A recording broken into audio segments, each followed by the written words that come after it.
Guys, మీరు కన్సిస్టెంట్గా work out చేయలేకపోతున్నారా?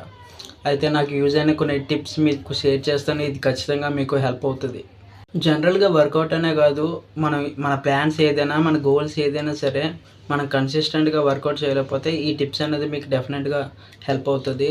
అదేంటంటే, మనం ఒకటి అనుకుని దాని మీద వర్క్ చేస్తున్నప్పుడు మనకి లాంగ్ టర్మ్ గోల్ ఎంత ఇంపార్టెంటో షార్ట్ టర్మ్ గోల్ కూడా అంతకంటే ఎక్కువ ఇంపార్టెంట్. ఇప్పుడు సపోజ్ మనం జిమ్మే తీసుకున్నాం అనుకోండి, మన లాంగ్ టర్మ్ గోల్ బల్క్ అవ్వడం, లేదా లీన్ అవ్వడం, లేదా ఇంకేదైనా కావచ్చు. కానీ మన టర్మ్ గోల్ మన పర్ఫార్మెన్స్ అవి ఉండాలి. మనం ఎన్ని రిపిటేషన్స్ చేస్తున్నాం, ఎంతసేపు చేస్తున్నాం, సెట్కి మధ్యన ఎంత గ్యాప్ తీసుకుంటున్నాం, ఈ వీక్కి నెక్స్ట్ వీక్కి మన రెప్యుటేషన్స్ ఎలాగున్నది, మన పర్ఫార్మెన్స్ ఎలాగుంది, పెరుగుతుందా లేదా, మన డైలీ ఫుడ్ ఇంటేక్ ఎలాగుంది, క్యాలరీ ఇంటేక్ ఎలాగుంది, ఇది మనం ఈ షార్ట్ టర్మ్ గోల్ వల్ల మనకి ఇన్స్టెంట్ మోటివేషన్, ఎక్సైట్మెంట్ వస్తుంది, క్యూరియాసిటీ ఉంటుంది.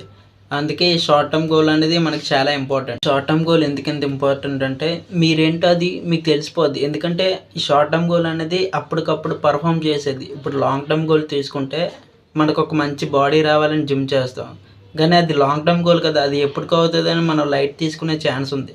కానీ షార్ట్ టర్మ్ గోల్ ఏంటంటే, మీ పర్ఫార్మెన్స్ ఏంటో, మీరు అసలు ఇది మీకు సూట్ అవుతుంది లేదా, మీరేంటో మీకు హానెస్ట్గా తెలుస్తుంది అనమాట. నేను పర్ఫార్మెన్స్ బాగా చేస్తున్నానా, నేను ఖచ్చితంగా నా 100% ఎఫర్ట్స్ పెడుతున్నానా, ఈ సెట్ నేను పర్ఫెక్ట్గా చేస్తున్నానా, నా ఫామ్ కరెక్ట్గా ఉందా, ఇది 6 months తర్వాత ట్రాన్స్ఫర్మేషన్ పర్ఫెక్ట్గా అవుతుందా, అసలు నేను చేస్తున్న దానికి రిజల్ట్ అనేది ఖచ్చితంగా వస్తుందా అన్నది మనకి ఈ షార్ట్ టర్మ్ గోల్ వల్లే తెలిసిపోద్ది అనమాట. మనం ఈ షార్ట్ టర్మ్ గోల్లో పర్ఫెక్ట్గా ఉంటే మన లాంగ్ టర్మ్ గోల్లో కూడా ఖచ్చితంగా మనం అనుకున్నది డెఫినెట్గా అవుతుంది అన్నమాట.